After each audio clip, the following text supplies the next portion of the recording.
Well, first of all, thank you very much for coming to our panel. I'm really excited at the quality and diversity of our panelists today. I'm going to get each of them to talk a little bit about their companies, where they're based and where they've come from, and then we'll dive into questions. And just to reiterate, later on, I would love if you guys want to ask questions, either submitting them or just putting your hands up. This is such a valuable opportunity to plug into the collective wisdom here today. Just on that note, how many people here are founders themselves? Could you raise your hand? Fantastic. And how many people here are responsible for culture or hiring in some way? Excellent, fantastic. So yes, please do submit your questions, and hopefully we can learn from the collective experience here. So I don't know if you want to kick off, Danny, and tell us a little bit about yourself and the company. Sure. My name is Danny Aranda. I'm Managing Director for Europe at Ripple.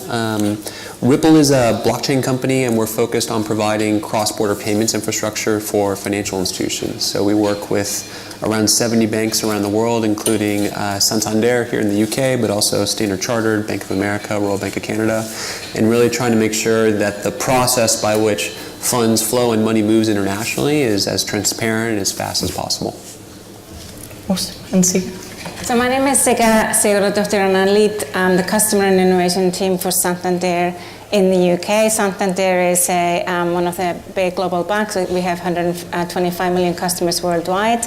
My focus within Santander is very much about driving kind of a change in customer mindset, really delivering customer solutions at pace, so driving speed and collaboration within the bank. So it's very much about cultural transformation with the way that we're operating within the innovation team.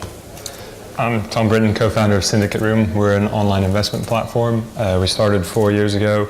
We've facilitated just about 100 million of investment into early stage ventures, and I think I'm a magnitude smaller than in terms of team size my co-panelists, but yeah.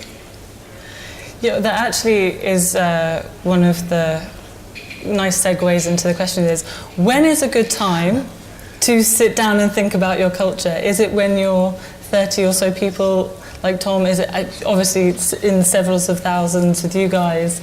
In your experiences as leaders, what has been the tipping point that's made you stop and go, we need to codify something? Let's start with you, Tom. Sure.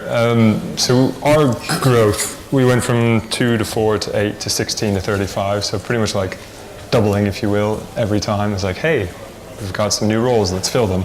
And I think looking back, the biggest change for us was going from kind of 8 to 16 in terms of like now we're not just in one room, we've got an office and we've got more than one team, even though we're all kind of doing everything. And we should start to think about how we interact amongst teams. So when we kind of divided outside of that, we all know what everybody's doing.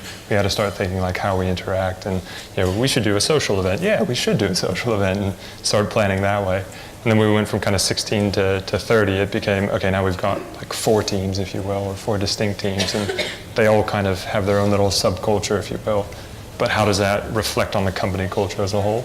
So it's kind of as early as 8 to 16, and now we're talking about it in a different way and more, I wouldn't say structured, but we've actually implemented a culture team, if you will, a fun team, as we call them, to make sure that we are having fun as a team, and that if there's any issues within the office, they kind of resolve it, as opposed to the CEO coming down and saying, this is how we're going to do it. So pretty early on, to answer in short. And for you guys, obviously, Siga, I imagine you have numerous subcultures developing across many geographies and different divisions. How do you keep it all feeling cohesive and joined up when you're spread out over so many places? So I think we have a very distinct and kind of great global culture at Santander. But I think what comes with a big global organization is, and to your point, when is the right time to think about culture, you always need to be thinking about it. And going back to kind of validating, is it the right culture? Are we delivering the right things for the customers? Are we moving at the right speed? What's the collaboration within our overall organization?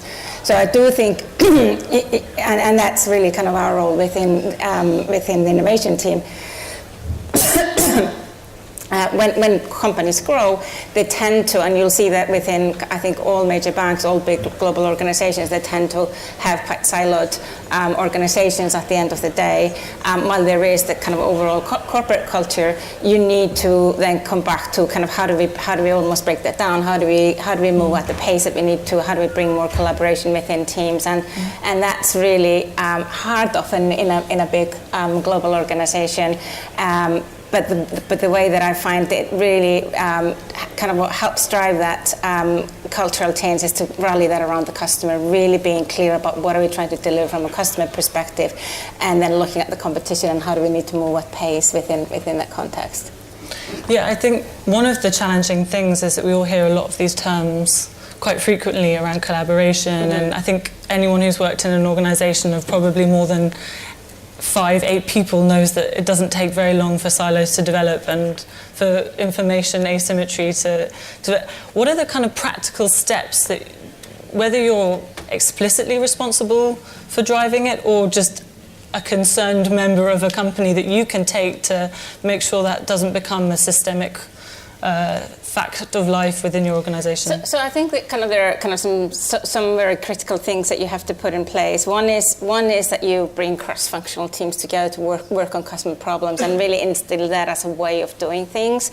The second thing, I think, is creating the right environment. So you will see in big organizations it's often also quite hierarchical, so starting to break down that hierarchy. So just as a kind of, when I joined the organization, got rid of the office, we all sit on the same floor, and that's now a thing that we're doing across the organization, so changing the environment that we work in. But very kind of practically is bringing together a true cross-functional team that's then given the task to solve a customer problem together, and instilling new ways of working, like design thinking, agile ways of working really has helped drive that kind of much more cross-functional collaboration. And the other thing that's really kind of enabled people to see a different way of working has been partnerships with partners like Ripple, which has been phenomenal. When you work with a startup, you see a very different way of working, different pace, and kind of cross-pollinizing that culture has served us very well in terms of thinking about our cultural change within Santander. Yeah, and you mentioned earlier, Danny, one of the things that you enjoy about Ripple is you have a very values-based approach to culture. And coming here as the emissary of the San Francisco office to set up shop, how are you going about taking that into hiring and recruiting talent? Yeah, so a lot of our culture is definitely founded on our values, and we do try to articulate our values, like actually write them down, kind of communicate them to the company, and a lot of it's based on kind of just our vision and mission, which has actually been largely the same since Ripple started. So Ripple began in early 2013. I joined a couple months later in June 2013, and the overall vision for the company, as it was articulated then, is exactly the same today, which is build an internet of value. And that has meant kind of different things over time in terms of how we approach it. And maybe some of our tactics have definitely changed over time, but that's kind of always been the North Star. So I think whenever we speak with someone that we're potentially going to hire, any kind of candidate, we just try to make sure that they're excited about the mission, like that they really care about what this is. And so part of that's engaging them on how we interpret what that vision's about, and just seeing that they're kind of on board for that. And a lot of other things kind of resolve themselves if people are kind of bought into a single basic premise about how the world can be a better place if you achieve X, right? And it's something we try to instill in a lot of our candidates and our processes. Also with hiring as well, we try the best that we can to make it as two-way a street as possible. There have been multiple candidates that we did not move forward with, who we kind of encountered in other kind of business dealings like down the road, and having invested in ensuring that candidate had a really great experience, really loved the company, bought into the vision that we were talking about, it made a huge difference. I mean, it's paid back so many dividends over time. So I think when we were first doing it, we kind of looked at it as kind of a high-level investment in our hiring process, but it actually ended up being kind of a great marketing tool as well. I think if people that you interview have a great experience, they tell that to other people as well. It'll generate more candidates, and it'll generate more kind of goodwill within the ecosystem. So we put a lot of effort into that process, and really starting with just what's the vision of the company and how does that translate into specific values that we hold. I think there's a number of interesting points there, and I'd love to open this question up to all of you guys, because I'm a closet American. Don't be deceived by this accent. I'm a hybrid child of both cultures, and one of the things that's very interesting for me over here is the very healthy British skepticism towards anything that sounds like values, mission, purpose, vision, and to be honest, with some reason, right? Because often these things are undertaken very much as a gloss exercise. There's nothing authentic about the way in which people behave within the organization that links up to the values, and that can be very alienating and off-putting and make people feel like the exercise is kind of redundant, to be honest. And I think what's interesting here is we've got an international group of panelists who've all had some experience in working within America or in American companies. And why do you think there is this different kind of level of skepticism here? And do you think that maybe British companies are missing a trick by not getting more on board with this idea of articulating a vision, as you say, that helps people understand, is this a mission I want to be part of? Well, I'm not sure that's the case necessarily. I mean, certainly, for a global organization, that is what holds a company together. It is having very clear vision, very clear set of values around why we're here, why we come to work every day, and then for Santander, very clear set of behaviors in terms of how we have 9 set of behaviors that we all buy into, and I think that's a really part of our overall value story. And I would say that I'm not sure that kind of having worked in kind of both here in the UK but around the world that is necessarily so different here in the UK when you get into a bigger organization, that there are these set of values and principles that kind of help people kind of get on that journey and why they join the company in the first place. So I wouldn't necessarily agree with that that's so distinct here in the UK. I don't know if you guys have a different I think there's a lot to be said about establishing a culture that's authentic. It's not all about having a happy place that is just about having fun or a good time. It's also about getting things done and being ambitious and making sure that progress is being made. That's definitely part of the culture too. I mean, as an example of that, we try to balance at least some of our values. So if we're a newer company, if we're a startup that's been around for 4 years now, and we value entrepreneurialism and being an entrepreneur, it's like, well, what does that really mean? Part of it means being scrappy and resourceful and just acting really fast. But part of that too, it's not just that. Like, it's not just about kind of being as scrappy as you can be. It's also about looking at problems from a new angle. Like, you might be able to get something done very quickly, but if you did what someone else did in the exact same way in a month time frame versus a 6-month time frame, did you really move the needle? Like, did you really change things? So part of your kind of bar, your litmus test around it has to be is like, was there a new approach to it? Something that was genuinely novel about the way things were done, and does it speak to the company's core competitive advantage? So I think being skeptical about these things is totally fine. I think wanting the desire to kind of put a sense of authentic and practical measures around your values is a good impulse. I think if that's a British thing, I think that's a fine thing to follow. But I think it's also kind of balancing the two. Like, take the vision, take the aspiration, and also balance it out with like what's actually going to get you there.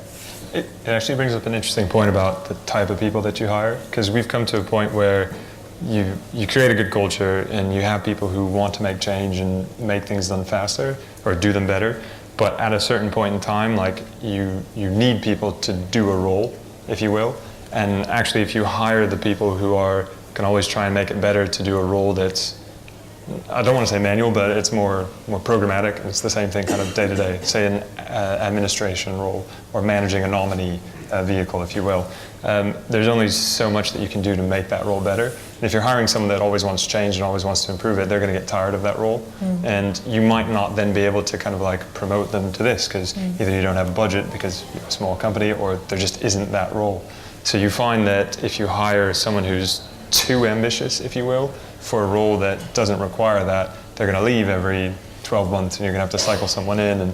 And like there are certain roles that we've found where hiring that person who's trying to be scrappy and make changes and make it better all the time actually just, cycle through. And it's a weird challenge to face, because when we started, we always wanted to hire the A player who's going to make things better. And now it's kind of like, actually, we want someone who's going to enjoy that type of role, still contributing to the culture and fitting in, but not necessarily want to, progress all the way up, because we just can't support that. It's kind of an odd position to be in. I think that's a classic challenge, though, that faces any organisation as it gets bigger in size at different stages. There's a great piece of software called Culture Amp, if you ever get the chance. They produce fantastic reports with great insights, and one of the pieces that they did recently was showing that switch from generalists to specialists that typically takes place between Series A and C. And when you talk about cultural metrics, and employee retention is one of the ones that people most commonly cite, as to am I getting this right, because it's kind of hard to tell sometimes. There's a natural attrition that takes place for many of those reasons that you outlined, which is a lot of entrepreneurial people will want to go and start their own thing after 3 or 4 years. And the organisation isn't always the best place to offer them that opportunity. But in addition, it's something we talked about a little bit before, you have to start to bring in a different kind of experience, a different kind of mindset. And I think this is where you have this wonderful marriage of corporate and startup experience starting to come together. We see lots of great candidates coming from corporate into startups post-Series A and B to bring a little bit of, I don't want to say discipline necessarily, but process often. But in your experience, how have you gone about finding those people as a startup? Are they coming to you, or are you deliberately going to certain places? Hypothetically, if there were anyone in here who was interested in working in a startup that's currently in a corporate role, how would they go about finding you?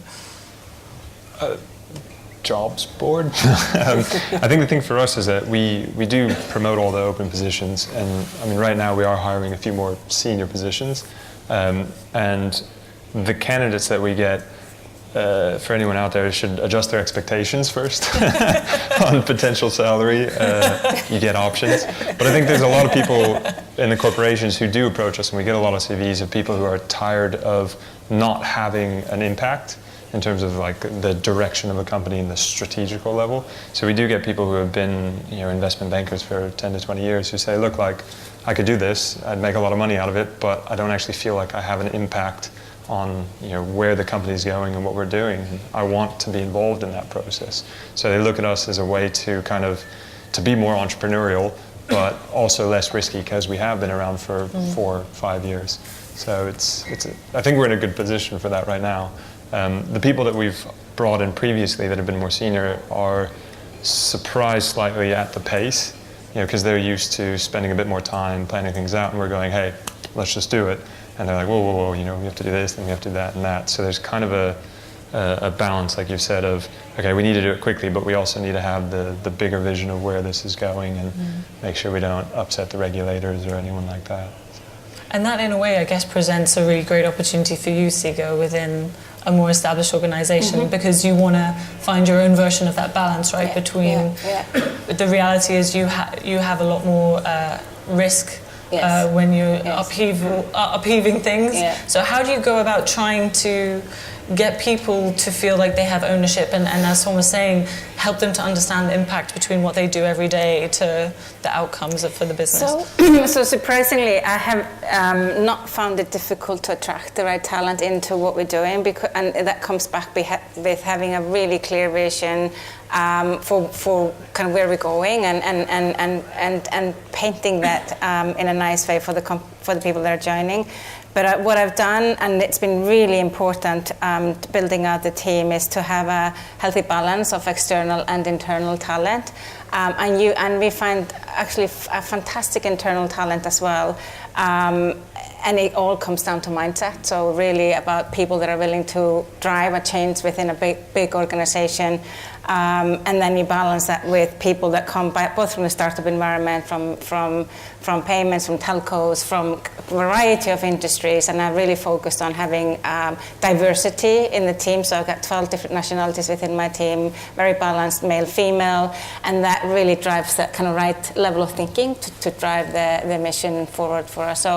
So I think it comes down kind of back to your question around being really clear on what we're able to do and giving people the autonomy to do so within the framework that we have to work with within a bank environment.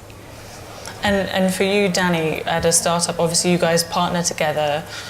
What's it like for a startup to interact with a company that's constructed in a different way like that? Like how do you find from the initial stages going about making contact and the initial conversations? Because as Tom was saying, there's both ways are great for different things, but sometimes when you're getting to know each other, it can be initially a little bit disorienting.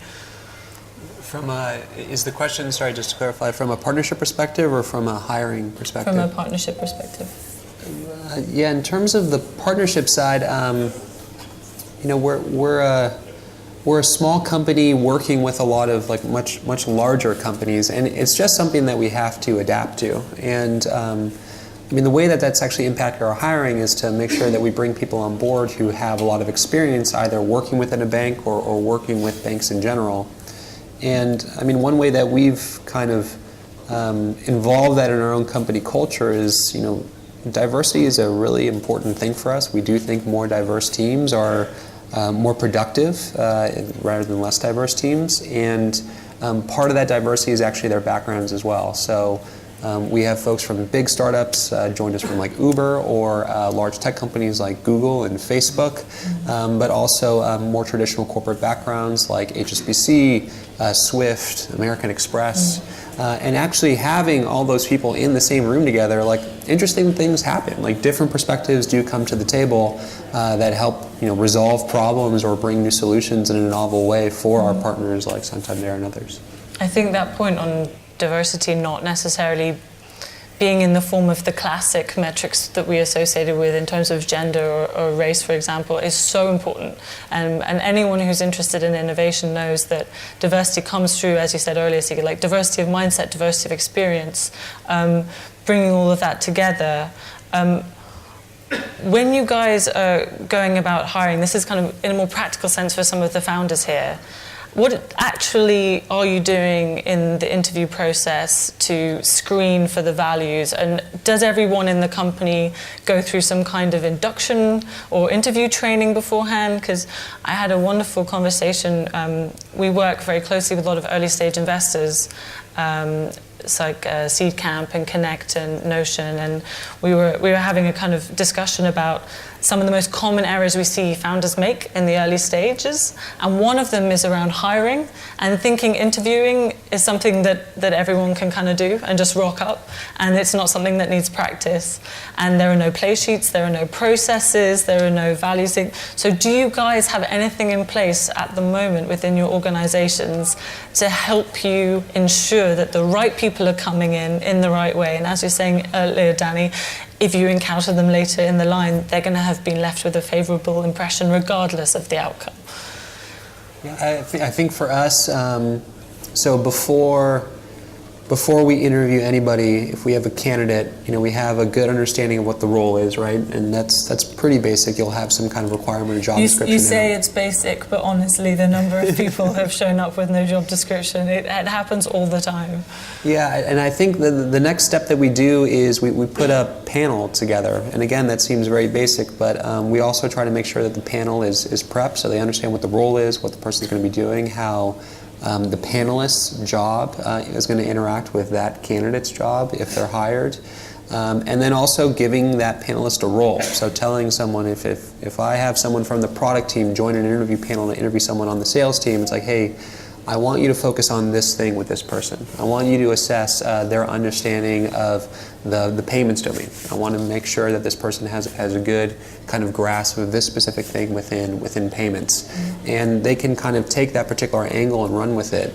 And I think when the panel comes back together to assess the candidate, you kind of bring in multiple different perspectives on the candidate that should round out into something that becomes like a complete picture of what we're looking for. And our typical panels are somewhere between 4 to 5 people. We might go bigger than that for certain roles if we kind of need more input, but making sure that there is kind of a cross-functional panel to it, looking at the candidate from different sides and then coming together to kind of give that bigger picture is kind of the number one way that we can ensure, maybe not 100%, but as close as possible to seeing that we're getting the right person that's able to kind of meet these different criteria. So, it's very similar in terms of how we approach this. There is a very formal process in place. I would just kind of add to what you say it's the kind of evaluation from the team that kind of does the interview, both on the technical competency, but also on the leadership competency and the cultural fit within the organization, which I find is really, really important, particularly kind of within the team that I'm driving, making sure that people, it's a relatively small team, fit within the team, will have the right impact. So that's really another critical component to what we do. Yeah, we have kind of a 3-stage process of hiring people. So myself or my co-founder will always be in the first interview, and someone from the team that they're going to join for more technical competency. And then if we think that their ability is good enough, they come back and meet the rest of that team to see fit with the team. And then the third stage is come and get a beer or whatever with the wider team. Because when you're small, when you're under 50 people, if you have someone who's kind of rocking the boat and not really fitting in, it makes the whole environment somewhat toxic. So we have to be sure that that person is going to kind of get along with everyone. And you can tell within, if they pass that test within the first month, if they're going to fit or not. And you make a decision after the first month of, hey, look, it's not really working. Yeah, as they say, hire slow and fire fast. Yeah, for a team of 30 to take a month to hire one person might seem like a lot, but you don't want to get burned and then have to deal with it later on. So we generally, once someone's hired, they're in. It's such a great point, actually. Many of the companies that we work with, especially the second-time founders, they've said, I made the mistake early on and just thinking, get those bodies through the door, I need hands, we've got targets, I've got to rush. And actually the opportunity cost that it creates, simply taking a little bit of time at the beginning. And it's kind of like with the vision and the values articulation, taking the time to investing early to set those things out. The return on that investment of time, whether it's hiring, whether it's marketing, whether it's partnerships or whatever, it's pretty substantial. I'd love if you were willing to share entirely anonymously some examples of where maybe hiring's gone wrong. Obviously no names to be named, but what you kind of learned from that process, and if looking back, you think maybe there was this one candidate and what the impact would be, because I would love for the founders here to have a chance to maybe learn from some of those mistakes. Unless, of course, you've always got it right, which is entirely possible. Coming back to the point earlier, hiring the go-getters for roles that don't really require that has come back to haunt us, say, 12 months later, where those people leave. And had we known earlier on that, like, okay, maybe we shouldn't hire this person for that role because in a few months they're going to be bored, we would have changed earlier on and not lost that candidate. Like, for the people who left, absolutely 100% understand, and like we wish them well because the role couldn't give them what they were looking for. So it's hiring the right person for the role for certain roles. In other cases, we've had roles where we want people to be completely different than everybody else in the team, just to kind of shake it up a little bit. And I think sometimes we hire people who are too much like ourselves and not adding that bit of diversity in thinking as opposed to cultural background, gender, etc. So it's making sure that you do get someone different for a certain role, and then in other ways getting someone who's just right for that role. So it is learnings over time, and I think now what we look for is ability and fit more than anything. Less so on like, have they got specific experience for that role? It's like, do we think they're going to pick it up quick, and will they fit in with the team? And, yeah. I think for us, it's been more particularly people coming into the innovation team that come from a very structured background and need to have that structure. That's where it's gone wrong. But then it's not necessarily, it's just the fit in that particular team, and then what we've done is help them back into another role within the bank that has that kind of more structured environment. So it's kind of one of the learning from that is just being very clear up front in terms of what type of environment we're working in, the change, the constant change that we're working in, and being comfortable with that ambiguity, which doesn't fit everyone, frankly, and being really upfront about that. They might be fantastic candidates, but just not for that team. It's got to be nice where you've just got hundreds of roles and you can be like, great candidate. We have a more luxury, exactly. We'll get there. Yeah, you get there, exactly. The point about ambiguity and uncertainty has been a really consistent theme for us, meaning if someone's going to join Ripple from a very large organization where things are quite structured and very clear, a big part of the premise of joining an organization like ours is that there's a lot of unknowns, and there aren't playbooks developed for a lot of things, and that can actually be very frustrating to start certain processes or certain things from scratch or from the ground up.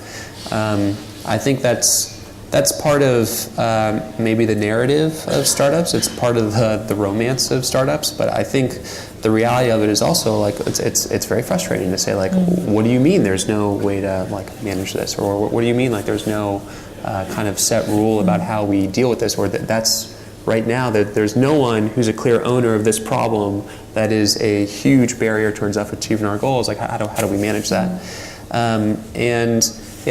Trying to understand whether someone is the kind of person that might thrive in that kind of uncertainty and ambiguity is something we actively do try to measure for in terms of like, is someone willing to take accountability and ownership for something that is not totally within their job description or set out in their initial goals? Are there things that we can ask about in terms of difficult situations they've dealt with in the past? Were they able to resolve in a way that was outside of their initial scope? We do try to kind of see some evidence of that during the interview process, because we do think it's going to come back later on, particularly within the kind of environment we operate within. Yeah, I think where you can get a gauge on their comfort with discomfort, if you're in the early stages of your company, that's very valuable. There are actually also a number of tools, right, like Sabre, and obviously more traditional things like Skill Finder. My personal opinion would be stay away from Myers-Briggs, since it's more or less got a similar correlation to your astrology sign in terms of usefulness. No offense to anybody who subscribes to that. But there are things you can do where you gauge, is this person going to be someone who likes to build structure? Is this someone who's going to thrive once that structure is created? The timing is critical, I think, when it comes to hiring, because those builders, like you say, once everything's built, are going to get pretty bored and want to go somewhere else and do some more building. And when I was at Facebook in 2012, just around the time where it was really evolving from a large company to a fully fledged corporate, with an IPO and different objectives needing to be set. And a lot of the people who were along for that first part of the ride still loved the company, thought it was fantastic, loved the colleagues and the mission, but weren't really signing up for the second stage of the development. And I think that's something. It's very hard as a founder or anyone who's hired someone to not take it slightly personally sometimes when people start to leave. But a certain amount of attrition, as I said earlier, it's healthy and it's natural, and it doesn't necessarily reflect that you've got it wrong. I don't know if we've got any questions. Yeah, if you guys want to think while the iPad. Does anyone have a question specifically so far that they want to talk about? Is anybody here hiring at the moment? How are you finding it so far in terms of interviews and everything? Yeah, issues that you brought up, very pertinent. We've got some questions here, I guess, about the trade-off of culture as you scale. One of the things we talked a little bit about was this kind of flat, non-hierarchical, highly flexible environment, and how over time that has to switch. Like, how have you gone about navigating that as leaders within your business?